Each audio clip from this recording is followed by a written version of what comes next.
ಕಡೆ audio bomb ಬೆನ್ನಲ್ಲೇ ಸಂಪುಟ ಸೇರ್ಪಡೆಯ ಮೇಲೆ ಗತಿ ನೇತಾಡ್ತಾ ಇದೆ ಜಮೀರ್ ಅಹಮದ್ ಖಾನ್ ಅವರು.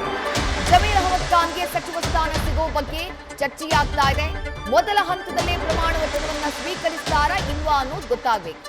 ಆಡಿಯೋ ವೈರಲ್ ಹಿನ್ನೆಲೆ ಸಂಪುಟಕ್ಕೆ ತೆಗೆದುಕೊಳ್ತಾರಾ ಇಲ್ವಾ ಅನ್ನೋದು ಕೂಡ ಪ್ರಶ್ನೆ ಇದೆ. ಪಕ್ಷ ವಿರೋಧಿ ಚಟುವಟಿಕೆ ಆರೋಪ ಹಿನ್ನೆಲೆಯಲ್ಲಿ ಒಂದು ಕಡೆ ಸಂಪುಟಕ್ಕೆ ಅವರು ಸೇರುವುದು ಡೌಟ್ ಅನ್ನುವಂಥ ಮಾತುಗಳಿದ್ದಾವೆ.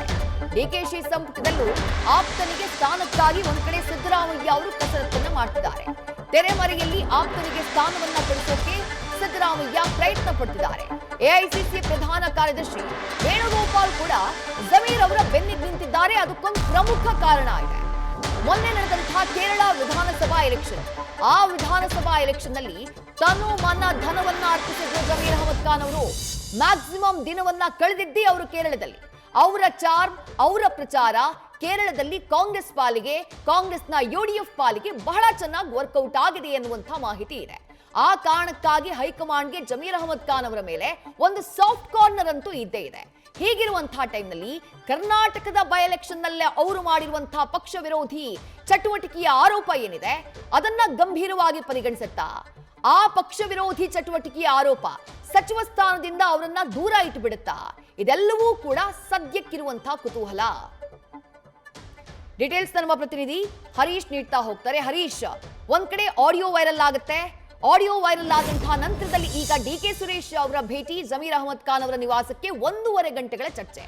ಏನು ಚರ್ಚೆ ಮಾಡಿದ್ರು ಅನ್ನೋದು ಪ್ರಮುಖವಾಗಿ ಕಾಡ್ತಾ ಇರುವಂತಹ ಕುತೂಹಲ. ಅದರ ಜೊತೆಗೆ ಕೇರಳ ಚುನಾವಣೆಯಲ್ಲಿ ಜಮೀರ್ ಅಹಮದ್ ಖಾನ್ ಅವರು ಕೊಟ್ಟಂತಹ ಕೊಡುಗೆ, ಕರ್ನಾಟಕದ ಬೈ ಎಲೆಕ್ಷನ್ ನಲ್ಲಿ ಅವರು ಮಾಡಿದ್ದಾರೆ ಎನ್ನಲಾದಂತಹ ಪಕ್ಷದ್ರೋಹ, ಅದನ್ನ ಕ್ಷಮಿಸೋದಕ್ಕೆ ಕಾರಣ ಆಗುತ್ತಾ? ಸಚಿವ ಸಂಪುಟದಲ್ಲಿ ಸ್ಥಾನ ಕೊಡಿಸೋಕ್ ಸಕ್ಸಸ್ ಆಗುತ್ತಾ ಅಂತ ಹೇಳಿ ಹರೀಶ್? ವಿದೇಶದಲ್ಲಿ ಬಹಳ ಮುಖ್ಯವಾಗಿರುವಂಥದ್ದು ಜಮೀರ್ ಅಹಮದ್ ಅವರು ಮಾತನಾಡಿದ್ದಾರೆ ಎನ್ನುವಂತಹ ಆಡಿಯೋ ಈಗ ಸಾಕಷ್ಟು ವೈರಲ್ ಆಗ್ತಾ ಇದೆ. ಇದೆಲ್ಲದರ ನಡುವೆ ಡಿ ಕೆ ಶಿವಕುಮಾರ್ ಅವರ ಸಹೋದರ ಮಾಜಿ ಸಂಸದ ಡಿ ಕೆ ಸುರೇಶ್ ಅವರು ನೇರವಾಗಿ ಜಮೀರ್ ಅಹಮದ್ ಅವ್ರನ್ನ ಭೇಟಿ ಮಾಡಿ ಚರ್ಚೆ ನಡೆಸಿರುವಂಥದ್ದು ಸಾಕಷ್ಟು ಕುತೂಹಲಕ್ಕೆ ಎಡೆ ಮಾಡಿಕೊಟ್ಟಿದೆ. ಸುಮಾರು 1.5 ಗಂಟೆಗೂ ಹೆಚ್ಚು ಹೊತ್ತು ಸುದೀರ್ಘವಾಗಿ ಉಭಯ ನಾಯಕರು ಚರ್ಚೆ ನಡೆಸಿರುವಂಥದ್ದು ಸಾಕಷ್ಟು ಕುತೂಹಲಕ್ಕೆ ಎಡೆ ಮಾಡಿಕೊಟ್ಟಿದೆ. ಅಂದರೆ ಜಮೀರ್ ಅಹಮದ್ ಅವ್ರನ್ನ ಸಂಪುಟದಿಂದ ಕೈ ಬಿಡ್ತಾರೆ ಅನ್ನುವಂಥ ಚರ್ಚೆಗಳು ದೊಡ್ಡ ಮಟ್ಟದಲ್ಲಿ ಆಗ್ತಿತ್ತು. ಪಕ್ಷ ವಿರೋಧಿ ಚಟುವಟಿಕೆ ನಡೆಸಿದ್ದಾರೆ, ಹಾಗಾಗಿ ಅವ್ರನ್ನ ಕೈ ಬಿಡ್ತಾರೆ ಹೈಕಮಾಂಡ್ ಅನ್ನುವಂಥ ನಿಟ್ಟಿನಲ್ಲಿ ಸಾಕಷ್ಟು ಪಕ್ಷದಲ್ಲಿ ಚರ್ಚೆ ಆಗ್ತಾ ಇತ್ತು. ಅದೆಲ್ಲದ ನಡುವೆ ಈಗ ದಿಢೀರನೆ ಡಿ ಕೆ ಸುರೇಶ್ ಅವರು ಭೇಟಿ ಮಾಡಿ ಚರ್ಚೆ ನಡೆಸಿರುವಂಥದ್ದು ಸಾಕಷ್ಟು ಕುತೂಹಲಕ್ಕೆ ಎಡೆ ಮಾಡಿಕೊಟ್ಟಿದೆ. ಉಭಯ ನಾಯಕರು ಏನೆಲ್ಲ ಚರ್ಚೆ ನಡೆಸಿದ್ರು ಅನ್ನುವಂಥ ಪ್ರಶ್ನೆ ಸಹಜವಾಗಿ ಉದ್ಭವ ಆಗ್ತಾ ಇದೆ.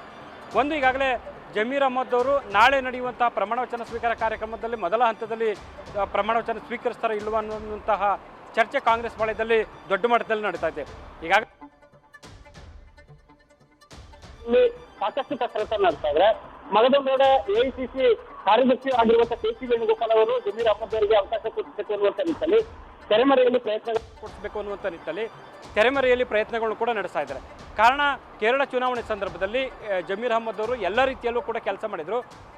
ಒಂದು, ವೇಣುಗೋಪಾಲ್ ಅವರಿಗೆ ಪೂರಕವಾಗುವಂತೆ ಕೆಲಸ ಮಾಡಿದರು.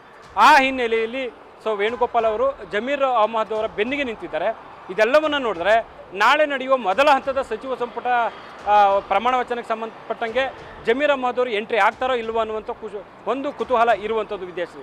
ಹರೀಶ್, ಕೇರಳ ಚುನಾವಣೆಯಲ್ಲಿ ತನು ಮನ ಧನವನ್ನ ಅರ್ಪಿಸಿದ್ರು ಜಮೀರ್ ಅಹಮದ್ ಖಾನ್ ಅವರು ಅನ್ನುವಂಥ ಮಾತಿದೆ. ಅಂದ್ರೆ ಅಷ್ಟರ ಮಟ್ಟಿಗೆ ಅವರು ವರ್ಕ್ ಮಾಡಿದ್ದಾರೆ ಅಂತ ಹೇಳಿ. ನೋಡಿ, ಬೈ ಎಲೆಕ್ಷನ್ ಇಲ್ಲಿ ನಡೀತಾ ಇದ್ದಂತಹ ಟೈಮ್ನಲ್ಲೂ ಹೆಚ್ಚಿನ ಸಮಯವನ್ನ ಜಮೀರ್ ಅಹಮದ್ ಖಾನ್ ಅವರು ಕಳೆದಿದ್ದು ಕೇರಳದಲ್ಲೇ. ಹಾಗಾಗಿ ಕೇರಳದಲ್ಲಿ ಕೊಟ್ಟಂತಹ ಕೊಡುಗೆ ಅವರನ್ನ ಸಚಿವ ಸಂಪುಟ ಸೇರ್ಪಡೆ ಮಾಡಿಸುವಲ್ಲಿ ಸಕ್ಸಸ್ ಆಗುತ್ತಾ ಅಂತ ಹೇಳಿ ಈ ಒಂದು ಅವರ ವಿರುದ್ಧ ಪಕ್ಷ ವಿರೋಧಿ ಚಟುವಟಿಕೆಯ ಆರೋಪ ಇದ್ರೂ ಕೂಡ ಹರೀಶ್. ಖಂಡಿತವಾಗಿ ವಿದೇಶ, ಯಾಕಂತಂದರೆ ಜಮೀರ್ ಅಹಮದ್ ಅವರು ಕರ್ನಾಟಕದಲ್ಲಿ ಬೈ ಎಲೆಕ್ಷನ್ಗಿಂತಲೂ ಕೂಡ ಕೇರಳದಲ್ಲಿ ಚುನಾವಣೆಯಲ್ಲಿ ಸಂಪೂರ್ಣವಾಗಿ ತೊಡಗಿಸ್ಕೊಂಡಿದ್ರು. ವೇಣುಗೋಪಾಲ್ ಅವರ ಸೂಚನೆಯಂತೆ, ವೇಣುಗೋಪಾಲ್ ಅವರು ಹೇಳಿದಂತೆ ಎಲ್ಲೆಲ್ಲಿ ಏನೇನು ಮಾಡಬೇಕಾಗತ್ತೆ, ಯಾವ ರೀತಿ ಮಾಡಬೇಕಾಗತ್ತೆ, ಪ್ರಚಾರ ಏನೇನು ಮಾಡಬೇಕಾಗತ್ತೆ, ಎಲ್ಲವೂ ಕೂಡ ಸಂಪೂರ್ಣವಾಗಿ ಕೇರಳಕ್ಕೆ ಕೂಡ ಜಮೀರ್ ಅಹಮದ್ ಅವರು ಮೀಸಲಾಗಿಟ್ಟಿದ್ರು. ಒಂದು ಬೈ ಎಲೆಕ್ಷನ್ ಸಂದರ್ಭದಲ್ಲಿ ದಾವಣಗೆರೆ ಕ್ಷಣಕ್ಕೆ 1 ದಿವಸದ ಮಟ್ಟಿಗೆ ಬಂದು ಮುಖ ತೋರಿಸಿ ಹೋಗಿದ್ದು ಬಿಟ್ಟರೆ, ಉಳಿದಂತೆ ಕೂಡ ಬಾಗಲಕೋಟೆಗೂ 1 ದಿವಸ 2 ದಿವಸ ಇದ್ದಿದ್ದು ಬಿಟ್ಟರೆ, ಉಳಿದಂತೆ ಎಲ್ಲವೂ ಕೂಡ ಕೇರಳದಲ್ಲೇ ಅವರು ವಾಸ್ತವ್ಯವನ್ನು ಹೂಡಿದ್ರು. ನಿರಂತರವಾಗಿ ಪ್ರಚಾರವನ್ನು ಮಾಡ್ತಾ ಇದ್ರು. ಅದೆಲ್ಲವೂ ಕೂಡ ಕೇರಳದಲ್ಲಿ ವೇಣುಗೋಪಾಲ್ ಅವರಿಗೆ ಸಹಕಾರಿ ಆಗುವಂತೆ ಕೆಲಸವನ್ನು ಮಾಡಿದರು. ನಂತರ ಸರ್ಕಾರ ರಚನೆ ಸಂದರ್ಭದಲ್ಲಿ ಕೂಡ ಜಮೀರ್ ಅಹ್ಮದ್ ಅವರು ಒಂದಷ್ಟು ತೆರೆಮರೆಯಲ್ಲಿ ಪ್ರಯತ್ನ ಮಾಡಿದ್ರು, ಅದು ಕೂಡ ವೇಣುಗೋಪಾಲ್ ಅವರ ಪರವಾಗಿ. ಇದೇ ಕರ್ಟಿಸಿ ಕಾರಣಕ್ಕಾಗಿ ವೇಣುಗೋಪಾಲ್ ಅವರು ಜಮೀರ್ ಅವರ ಬೆನ್ನಿಗೆ ನಿಂತಿದ್ದಾರೆ ಅನ್ನುವಂಥ ಮಾತುಗಳು ಕೇಳಿಬರ್ತವೆ. ಸಂಪುಟಕ್ಕೆ ಸೇರ್ಪಡೆ ಮಾಡಿಕೊಳ್ಳುವಂಥ ನಿಟ್ಟಿನಲ್ಲಿ ಕೂಡ ಒಂದು ಹಂತದಲ್ಲಿ ಸಿದ್ದರಾಮಯ್ಯ ಮತ್ತು ವೇಣುಗೋಪಾಲ್ ಅವರು ಇಬ್ಬರು ಕೂಡ ಬಲವಾಗಿ ನಿಂತಿದ್ದಾರೆ ಅನ್ನುವಂಥ ಮಾತುಗಳು ಕೇಳಿಬರ್ತದೆ. ಇದೇ ಕಾರಣಕ್ಕೆ ಸಂಪುಟಕ್ಕೆ ಬಹುತೇಕ ಸೇರ್ಪಡೆ ಆಗುವಂಥ ಸಾಧ್ಯತೆಗಳು ಇದಾವೆ ಅನ್ನುವಂಥ ಮಾತುಗಳು ಕೂಡ ಈ ಒಂದು ಆರೋಪದ ಬೆನ್ನಲ್ಲೇ ಕೂಡ ಕೇಳಿಬರ್ತಾ ಇವೆ. ಹಾಗಾಗಿ ನಾಳೆ ಆ ಸಂಪುಟಕ್ಕೆ ಸೇರ್ಪಡೆ ಆಗ್ತಾರೋ ಇಲ್ವೋ ಮೊದಲ ಹಂತದಲ್ಲಿ ಅನ್ನುವಂಥ ಪ್ರಶ್ನೆಗೆ ಉತ್ತರ ಸಿಗುವಂಥದ್ದು ಸ್ಪಷ್ಟವಾಗುತ್ತೆ. ವಿದ್ಯಾರ್ಥಿ ಹರೀಶ್, ಈಗ ಜಮೀರ್ ಅವರ ವಿರುದ್ಧ ಕೇಳಿ ಬಂದಿರುವಂತಹ ಆಡಿಯೋ ವಿಚಾರಕ್ಕೆ ಬರುವುದಾದ್ರೆ, ಜಮೀರ್ ಆ ಆಡಿಯೋ ನಕಲಿ ಎಐ ಅಂತ ಹೇಳಿದ್ರು. ಮತ್ತೊಂದ್ ಕಡೆ ಅವ್ರು ಯಾರ ಜೊತೆ ಮಾತನಾಡಿದ್ರು, ಮೊಹಮ್ಮದ್ ಸಿರಾಜ್ ಅವರಂದ್ರು ನಾನು ರೆಕಾರ್ಡೇ ಮಾಡಿಲ್ಲ ಅಂತಂದ್ರು. ಇವರಿಬ್ರು ರೆಕಾರ್ಡ್ ಮಾಡಿಲ್ಲ ಅಂತಂದ್ರೆ ರೆಕಾರ್ಡ್ ಮಾಡಿದ್ಯಾರು, ಹೇಗ್ ರೆಕಾರ್ಡ್ ಆಯ್ತು ಅನ್ನುವಂಥ ಒಂದು ಪ್ರಶ್ನೆ ಮೂಡುತ್ತೆ. ಇದೆಲ್ಲದರ ಮಧ್ಯೆ ಡಿ.ಕೆ. ಸುರೇಶ್ ಅವರು ಹೋಗಿ ಭೇಟಿಯನ್ನ ಮಾಡಿದ್ದು, ಚರ್ಚೆಯನ್ನ ಮಾಡಿದ್ದು, ಏನ್ ಮೆಸೇಜ್ ಅನ್ನ ಕೊಡುವಂತ ಪ್ರಯತ್ನ ಇಲ್ಲಾಯ್ತು ಅನ್ನೋದನ್ನ ವಿಶ್ಲೇಷಣೆ ಮಾಡಬಹುದಾ ಅಂತ ಹೇಳಿ ಹರೀಶ್? ವಿದೇಶಿ ಈಗಾಗಲೇ ಡಿ.ಕೆ. ಶಿವಕುಮಾರ್ ಅವರು ನಾಳೆ ರಾಜ್ಯದ ಮುಖ್ಯಮಂತ್ರಿಯಾಗಿ ಗದ್ದುಗೆಯನ್ನು ಏರ್ತಾ ಇದ್ದಾರೆ. ಸಹಜವಾಗಿ ಒಂದು ಜಮೀರ್ ಅಹ್ಮದ್ ಅವರು ಮುಸ್ಲಿಂ ಸಮುದಾಯ ಅಂದರೆ ಅಲ್ಪಸಂಖ್ಯಾತ ಪ್ರಮುಖ ನಾಯಕರಿದ್ದಾರೆ, ಪ್ರಭಾವಿ ನಾಯಕರು ಆಗಿದ್ದಾರೆ. ಸೊ ಕರ್ನಾಟಕದ ಮಟ್ಟಿಗೆ ಬೇರೆ ಎಲ್ಲ ಮುಸ್ಲಿಂ ಸಮುದಾಯದ ನಾಯಕರಿಗಿಂತಲೂ ಕೂಡ ಜಮೀರ್ ಅಹ್ಮದ್ ಅವರು ಒಂದು ಹಂತಕ್ಕೆ ಪ್ರಭಾವಿ ನಾಯಕರಾಗಿದ್ದಾರೆ ಆ ಮುಸ್ಲಿಂ ಸಮುದಾಯದ ವಿಚಾರಕ್ಕೆ ಸಂಬಂಧಪಟ್ಟ. ಈಗ ಡಿ.ಕೆ. ಶಿವಕುಮಾರ್ ಅವರು ಗದ್ದುಗೆ ಏರ್ತಿರುವಂಥ ಹೊತ್ತಲ್ಲೇ ಬೇರೆ ರೀತಿಯ ಸಂದೇಶ ಹೋಗುವಂಥ ಸಾಧ್ಯತೆ ದಟ್ಟವಾಗಿದೆ. ಅಂದರೆ ಡಿ.ಕೆ. ಶಿವಕುಮಾರ್ ಅವರ ಬಣದಲ್ಲೇ ಇದು ಮಾಡಿಸಿದ್ದಾರೆ ಅನ್ನುವಂಥ ಗುಸುಗುಸುಗಳು, ವದಂತಿಗಳು ಏನು ಹಬ್ತಾ ಇದ್ದಾವೆ, ಅದನ್ನು ಒಂದು ರೀತಿಯಲ್ಲಿ ಕೂಡ ಅದರ ವಿಚಾರವಾಗಿ ಅದನ್ನು ಸುಳ್ಳು ಅನ್ನುವಂಥ ನಿಟ್ಟಿನಲ್ಲಿ ಅಥವಾ ಅದರಲ್ಲಿ ನಮ್ಮ ಪಾತ್ರ ಇಲ್ಲ ಅನ್ನುವಂಥ ನಿಟ್ಟಿನಲ್ಲಿ ಏನಾದರೂ ಡಿ.ಕೆ. ಸುರೇಶ್ ಅವರು ಭೇಟಿಯಾಗಿ ಚರ್ಚೆ ನಡೆಸಿದ್ರಾ ಅನ್ನುವಂಥ ಚರ್ಚೆಗಳಾಗ್ತಿವೆ.